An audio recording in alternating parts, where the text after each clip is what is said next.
आइशा पे आने की। आज चंद दिन पहले भी आपसे मुलाकात हुई थी।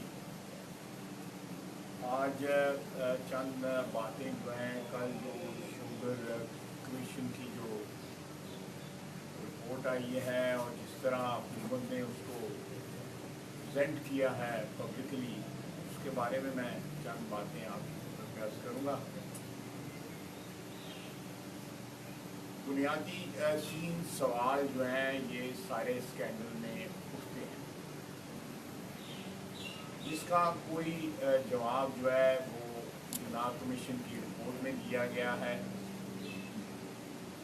और वो सवालात जो हैं जिन शख्सियात की तरफ इशारा करते हैं उनकी तरफ भी कमीशन ने जो है वो मेहरबानी की नज़र ही रखी है। पहला सवाल है कि ये मिलियंस ऑफ टन जो एक्सपोर्ट हुई है शुगर की, ये किस तरह हुई जब मुल्क के अंदर जो है वो प्रोडक्शन काफ़ी नहीं है। ये फैसला करते वक्त जो है सूरत हाल का जायज़ा क्यों न लिया। इसका कोई जवाब जो है वो नहीं मिलता कि इसकी इजाज़त क्यों दी गई और जिन्होंने इजाज़त दी गई कमीशन उसके बारे में क्या सजेस्ट कर रही है। दूसरा सवाल ये है कि जब कीमतें बढ़नी शुरू हुई और कोई 1-2 रुपये कीमत नहीं बढ़ी, जब कीमतें बेतहाशा बढ़नी शुरू हुई उस दौरान भी जो है इसकी एक्सपोर्ट को नहीं रोका गया। एक्सपोर्ट जो है उसको जारी रखा गया। उसको क्यों ना रोका गया? और उसका इस रिपोर्ट ने क्या सजेस्ट किया है कि ये नोइंगली ये कीमतें बढ़ रही हैं और ये हम जो है वो एक्सपोर्ट मार्केट में जो है चीनी अपनी फेंक रहे हैं और यहाँ पे मुनाफाखोरी की जो तमाम हदें जो है क्रॉस हो रही हैं, तो इसको क्यों ना बंद किया जाए। ये बात जो है क्लियरली इंडिकेट करती है कि ये हुकूमत के लोग जो थे वो इस माफिया के साथ मिले हुए थे और ये इस वारदात जो है मिली भगत के साथ हो रही। तीसरा सवाल यह है कि गैर ज़रूरी सब्सिडी क्यों इजाज़त दी गई, जब ये सारी, बल्कि ये तो एक किस्म की क्या कहते हैं कि आइसिंग वाला काम हुआ। एक चोपड़ी जिस तरह पंजाबी में कहते हैं कि एक चोपड़ी दी तो दो के साथ सब्सिडी भी उनको जो है अनायत फरमाई गई। तो ये बुनियादी सवाल हैं जिनका कोई जवाब जो है ये रिपोर्ट भी सही तरह नहीं दे सकती, बल्कि इसमें जो मेन अक्यूज है जिसका नाम इमरान खान है उसको बचाने की कोशिश की गई है और कुछ लोगों को कुर्बानी का बकरा बनाया गया है ताकि इमरान खान को बचाया जा सके, जो कैबिनेट को भी हेड वज़ीर आज़म की हैसियत से करता है और ईसीसी के डिसीजन की जिम्मेदारी भी जो है वो इमरान खान पे, वज़ीर आज़म पे आती है। और जब बुज़दार साहब कहते हैं मुझे पता ही नहीं ये डिसीजन मैंने कब लिया था, तो आप इससे अंदाज़ा लगा सकते हैं कि उन्होंने ये डिसीजन क्यों लिया और किसके कहने पे लिया, तो उनको याद ही नहीं है कि मैंने ये फैसला किया।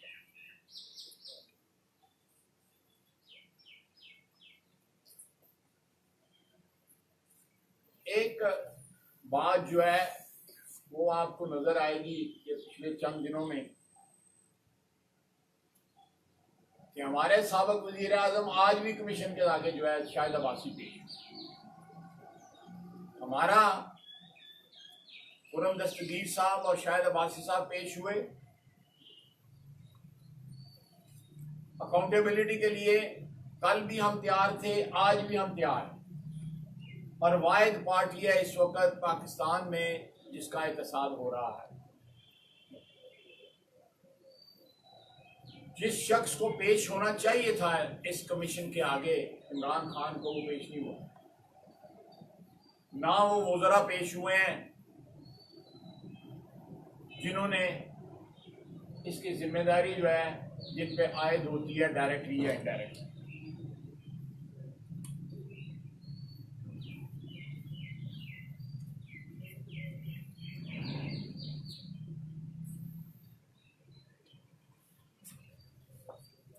हमारा पहले भी ये मौक़िफ़ था और आज इस रिपोर्ट के आने के बाद भी हमारा ये मौक़िफ़ है कि असल जिम्मेदार या सहूलतकार जो है इस सारी वारदात के वो प्राइम मिनिस्टर साहब हैं। मियाँ नवाज शरीफ बसीरत वज़ीर आज़म के JID के आगे पेश हो सकता है, तमाम तर उसके अहले खाना पेश हो सकते हैं और आखिर में उसको डिस्क्वालीफाई जो है एक अकामे के ऊपर किया गया 10,000 रुपया तनख्वाह ना देने। और ये कमीशन इसकी रिपोर्ट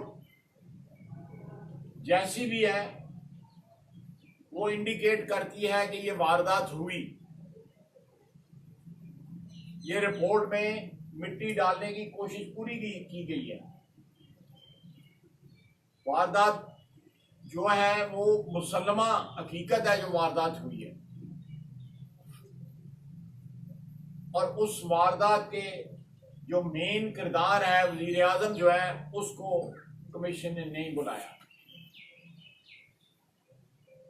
हम तो अपनी माजी की भी जिम्मेदारियां जो हैं उनकी एक्सप्लेनेशन देने को तैयार हैं। जिस तरह मैंने कहा कि शाहिद अब्बासी साहब जो है साबिक़ वज़ीर आज़म की हैसियत से पेश हुए, खुद हमने लिख के कमीशन को कहा कि हम पेश होना चाहते हैं। कल तक कंटेनर पे खड़े होके इमरान खान जो बड़के लगाते थे, आज जब अकाउंटेबिलिटी उनके घर तक पहुंची है, उनके दरवाजे तक पहुंची है, जब उनकी तलाशी देने की बारी आई है तो तलाशी क्यों नहीं दे रहे? वतने अजीज में पिछले 15-20 साल में जितनी भी एमनेस्टी स्कीम आई है उन सब से इमरान खान या उनके अहले खाना ने फायदा उठाया। काला धन जो है सफेद किया है, मनी लॉन्ड्रिंग जो है वो की है।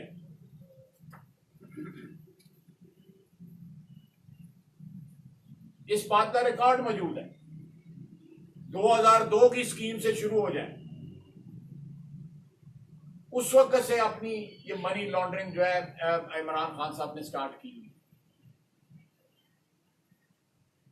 और आज जब जिस तरह कहते हैं कि गले में हाथ डाला हुआ पकड़े गए हैं, तो जिस तरह वो रात जहांगीर तरीन साहब कह रहे थे कि पहले डिस्क्वालीफाई जो है साहब बराबर रखने के लिए और खुद बचने के लिए मुझे करवाया गया, अब भी खुद बचने के लिए कोई ना कोई बकरा जो है वो कुर्बान किया जा रहा है। तो हम इसका पीछा जो है आखिरी हदों तक करेंगे। आज नहीं तो कल जो है इस स्कैंडल का जो अंजाम है उस तक हम इसको पहुंचाएंगे। आज इनकी हुकूमत है, सदा हुकूमत नहीं इनकी रहनी। आज तो ये हुकूमत की छतरी के नीचे पनाह ले सकते हैं और हमारी कानून का एहतराम और अदालतों का एहतराम देखें। नवाज शरीफ जो है अदालतों में भी पेश हुआ, JID के आगे भी पेश हुआ, वजारत उज़्मा गंवाई और फिर जो इलेक्शन में हुआ वो भी आपके सामने है। हम चाहेंगे कि इस मुल्क में एहतसाब सबके लिए एक जैसा हो। नवाज शरीफ और नवाज शरीफ की पार्टी का सिर्फ एहतसाब ना हो, सबका एहतसाब हो। हम एहतसाब के खिलाफ नहीं है, लेकिन एहतसाब जो है पिक एंड चूज ना करे। इन हालात में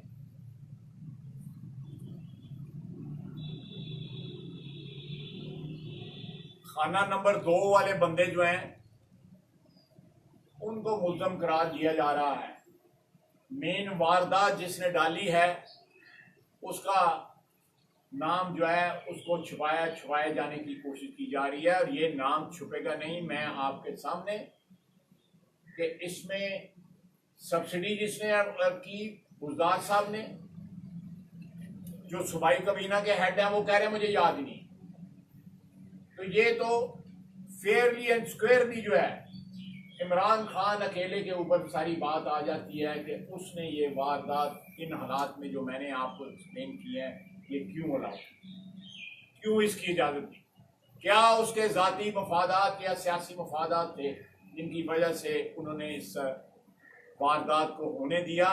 पिछले 2 साल के अंदर जितने स्कैंडल इस हुकूमत के निकले हैं, दवाइयों का स्कैंडल है, आप देखें कोरोना के इस सारे मसले के दौरान भी इन्होंने दवाइयां जो है इंडिया से इंपोर्ट कर, पहले वजीर को, उस वजीर का क्या एहतसाब हुआ है, क्या अकाउंटेबिलिटी हुई है, कल कबीना में लोगों ने क्या क्या सवाल नहीं किए, और कहां BRT है, 100 अरब से ज्यादा उस पर खर्च हो चुका है। हमने उससे कम कीमत में 3 जो है वो मेट्रो बनाई है। आज जो मकबरा है तब्दीली का पेशावर के अंदर, उसका हिसाब लेंगे, जरूर लेंगे, ये बच के नहीं जाएंगे। बिलियन ट्री कहाँ है, वो अरबों दरख्त जो लगे थे वो कहाँ पे हैं? मालूम जब के स्कैंडल का क्यों नहीं बस साफ किया जा रहा?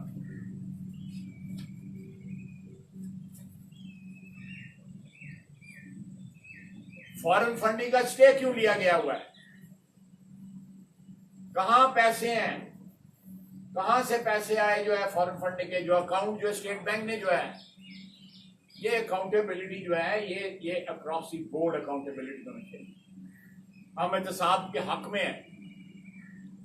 हम चाहते हैं कि इस मुल्क में जो हुक्मरान रहे हैं या आज जो हुक्मरान है सबका एहतसाब हो, किसी को इस्तिस्ना नहीं मिलना चाहिए। इमरान खान को एहतसाब से अगर आज वो खुद बैठ के इस्तिस्ना ले रहा है तो चंद दिनों की बात है, ज्यादा देर नहीं लगेगी, इसका भी एहतसाब होगा। और ये सरे फरिश्त है, फॉरेन फंडिंग, ये चीनी स्कैंडल, ये BRT स्कैंडल, ये बिलियन ट्री स्कैंडल, ये मेडिसिन स्कैंडल। आप बताएं PMLN में हमारी क़यादत में किन लोगों ने ली है ये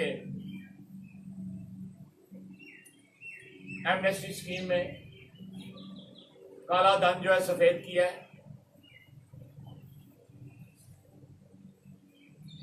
तो मैं ये चंद गुजारिशात करना चाहता। दूसरा, हमारे इल्म में आया है और ये अखबारात में मीडिया में भी आया है कि पाकिस्तान के तमाम एयरपोर्ट्स को और PIA के जो होटल हैं न्यूयॉर्क में और पेरिस में, उनका कोई लूट मार का सौदा हो रहा है। आज जबकि एविएशन इंडस्ट्री जो है वो बैठ गई हुई है सारी दुनिया में, एयरपोर्टों में ट्रैफिक कोई नहीं है, एयरपोर्ट उस वक्त बेचे जाए या उनको लीज पे दिया जा रहा है। जब होटल खाली हैं, होटल इंडस्ट्री जो है बैठ गई हुई है, उस वक्त होटलों को बेचा जा रहा है। लोग बेचते हैं जब कीमतें जो हैं वो मुनासिब हों और अपनी पीक पे हों, उस वक्त जो है अब होटल बेचे जाते हैं या जायदादें बेची जाती हैं या एयरपोर्टों का आउटसोर्सिंग हो सकती है। आज जबकि लोग किसको ऑब्लाइज किया जा रहा है, ये एक और डाके की तैयारी है कि एयरपोर्टों को और PIA के होटलों को उनको लीज पे या आउटसोर्स किया जा रहा है। किसको ऑब्लाइज किया जा रहा है? इसके पीछे वजीर आजम के एक चहेते मामले खुसूसी हैं, प्राइवेटाइजेशन कमीशन उसको हैंडल नहीं कर रहा, ट्रांजैक्शन को वो हैंडल कर रहे हैं। हम असेंबली में भी स्टैंडिंग कमेटी प्राइवेटाइजेशन की है, उसमें भी हर फोरम के ऊपर अदालत में जाना पड़े, अदालत में भी जाएंगे कि ये डाका रोका जाए और पाकिस्तान की कौम की जो जायदाद है, पाकिस्तान की हुकूमत का जो एहसासे हैं, उनको इस तरह ऐसी मार्केट में ना बेचा जाए जब मार्केट जो है अपने लोएस्ट पे है। तो मैं ये चंद मेरी गुजारिशात थी, मैंने आपकी खिदमत में अर्ज कर दी हैं। कुछ सवाल आते हैं तो मैं हाजिर हूँ आपके सवाल का जवाब देने। बहुत बहुत शुक्रिया। सवाल उठाया गया है वज़रा की जानिब से कि पिछले दौर में भी सब्सिडी दी गई थी चीनी के हवाले से, इस दौर में भी दी गई और तभी लोगों ने फायदा उठाया। तो आप क्या कहते हैं इस हवाले से कि पिछले दौर में भी ये मामला चलते रहे? लेकिन ये सब्सिडी बिल्कुल सही है, पहले भी दी जाती, लेकिन आप देखें ये सब्सिडी जो है, जिस तरह मैंने पहले आपको बताया है कि मुल्क में ऑलरेडी शॉर्टेज थी। जब जो है पहले ये होता था कि वाफर मिकदार में जो है आपके यहाँ पे मौजूद होती, मिलियंस ऑफ टन जो है ना वो एक्स्ट्रा या वाफर जो है यहाँ पे मौजूद होती थी जब ये सिलसिला सब्सिडी देके एक्सपोर्ट की इजाजत दी जाती। अब यहाँ पे शॉर्टेज है, उन्होंने फिर ये एक्चुअल एक्सपोर्ट नहीं की, गोदामों में चीनी पड़ी रही। और अफगानिस्तान जो है 69% मेरा ख्याल है कि बताया जा रहा है कि सिर्फ अफगानिस्तान जो कागजों में एक्सपोर्ट। तो ये सारा सिलसिला जो है माजी में भी होता रहा, उसका भी हिसाब होना चाहिए, बिल्कुल हिसाब होना चाहिए। जिस तरह मैं बता रहा हूँ कि मुख्तलिफ हालात में जो है इजाजत दी गई, आज हालात मुख्तलिफ हैं कि एक चीज़ की किल्लत है, प्राइसेस बढ़ रही हैं और आप जो है सब्सिडी के ऊपर जो है आप उसको एक्सपोर्ट करने की इजाज़त दे रहे हैं। तो ये दोनों हालात जो उस वक्त की सब्सिडी के हालात और आज की सब्सिडी के हालात जो है वो बिल्कुल यकसर मुख्तलिफ है। अच्छा सर, ये बताइएगा कि इमरान खान को एक और कर्जा कमीशन की रिपोर्ट भी पेश की गई है, जिसमें उन्होंने बताया कि पिछले 10 सालों में गुज़िश्ता अखबार के अंदर तकरीबन 24,000 अरब रुपये कर्जा बढ़ा पाकिस्तान पे, और इनमें से भी जो है ना करप्शन के उन्होंने असाज़ा किए हैं। और ख़ासतौर पर नंदीपुर स्कैंडल का भी कहा जा रहा है कि 85 अरब से ये 500 अरब तक किस तरह पहुँच गया, इस पर आप सर बिल्कुल हिसाब लें जी, 100% हिसाब लें। नंदीपुर का जो है ऑलरेडी केस जो है वो कोर्ट ने डिसाइड किया हुआ है, मैं ही पिटिशनर था उसमें। बिल्कुल हिसाब लें, हम एक एक पाई का हिसाब देने के लिए तैयार हैं, पेश होने के तैयार हैं। कोई फोरम बना दें उसके आगे पेश होने का, पार्लियामेंट का फोरम बना दें तो उसके आगे पेश होने का, हर चीज़ का सब। देखिए ये जो डेथ कमीशन की रिपोर्ट जो है, ये ऑडिट रिपोर्ट जो है ये जो PAC के आगे उसके ऊपर मौजूद, उसके ऑब्जेक्शन जो है PAC में आते हैं, ऑब्जेक्शन सेटल भी होते हैं, नहीं भी सेटल होते। तो ये आप 24,000 का कह रहे हैं, 24,000 बढ़ा है, 24,000 अरब रुपये बढ़ा है। ये 2 साल में कितना बढ़ा है बताएं ना। 45% कर्जा जो है ना पिछले अगर 72 साल का आप ले लें, 45% कर्जा जो है बढ़ा है। कितना बढ़ा है ये कर्जा जो है? 45%। तो कंपैरिजन ही कोई नहीं है। और कर्जा कहाँ गया है? यहाँ तो कल जो है इंटरेस्ट पेमेंट हो गई है आपके कोविड के पैसे, कोरोना पे जो पैसे कटे किए थे वो उसके लिए लोन पे इंटरेस्ट पेमेंट करें, जिस मकसद के लिए पैसे, ये भी करप्शन के जुमरे में आता है कि एक पैसे जो है वो कोविड के लिए आप उसमें इंटरेस्ट पेमेंट कर रहे हैं। कल मेरा ट्रिब्यून में आया होता, स्टेटमेंट आई, तो सबका हिसाब होना चाहिए। हम किसी हिसाब से बिल्कुल 100%, अगर कोई है इस किस्म का सवाल जो है जवाब देने के लिए हम तैयार हैं। डेट कमीशन का जो है वो आया है, बिल्कुल सारे ये जो डेट क्रिएट हुआ है पिछले 2 साल में, इसका भी जवाब दें। पिछले 10 साल में, पिछले 72 साल के डेट्स का जवाब दें कि कहाँ लगे हैं कर्जे। बिल्कुल 100%। अगर नंदीपुर का कोई है उसके एक पैसे के जस्टिफिकेशन होंगी कि जो पहले जो स्कैम था, जो पहले जो स्कैंडल था, उसको तो हमने जाके कोर्ट में बताया, मैं खुद लेके गया हूँ इसके केस को। सब ये जो एक रिपोर्ट आई है कमीशन रिपोर्ट में, इसमें तकरीबन 80 शुगर मिले हुए हैं, लेकिन जिसमें सिर्फ 10 का अभी हिसाब हुआ है, और ये 5 सालों की ये रिपोर्ट है। तो क्या आप ये समझते हैं कि जो इससे पीछे भी इसको जाना चाहिए, और जो इस अफराद इसमें शामिल रिपोर्ट में जो आए हैं, तो क्या आप उस वक्त की हुकूमतें जो वज़ीर वो भी इसमें इसी तरह शामिल है जिससे आप कह रहे हैं? देखें, ये मैंने आपको एक्सप्लेन किया है कि ये जिन हालात में ये फैसले किए गए, वो हालात जो है वो फैसले वारंट नहीं करते थे, वो जस्टिफाई नहीं करते थे। इन हालात में जब मुल्क में शॉर्टेज हो, कीमतें बढ़ रही हों, आपको एक्सपोर्ट करने की इजाज़त नहीं देनी चाहिए, उसके ऊपर सब्सिडी नहीं देनी चाहिए। तो उन हालात को कंपेयर कर लें माजी में। अगर माजी में ऐसे कोई हालात थे जिसमें जस्टिफिकेशन नहीं थी, तो सबको जो है कटहरे में होना चाहिए, कोई इसमें कोई तमीज़ नहीं होनी चाहिए। चाहे वो मौजूदा हुकूमत है या माजी की हुकूमत है, बिल्कुल होनी चाहिए। दूसरी बात यह है कि बार बार जो है मियाँ नवाज शरीफ साहब की या मिलों की बात की जाती है।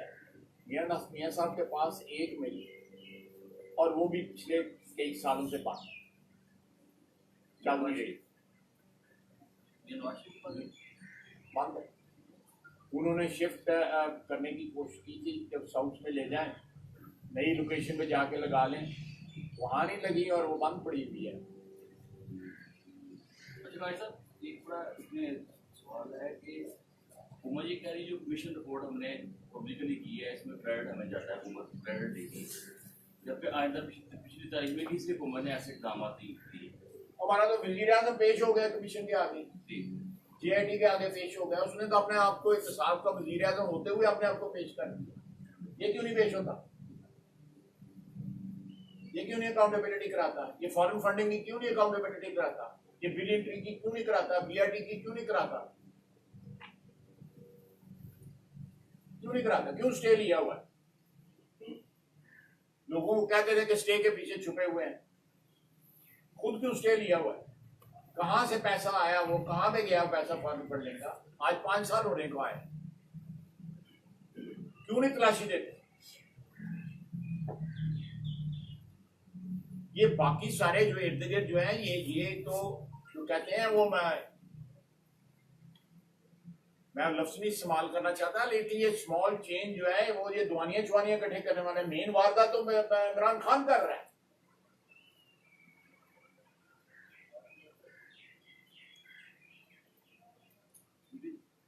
बहुत शुक्रिया। थैंक यू वेरी मच, बहुत शुक्रिया।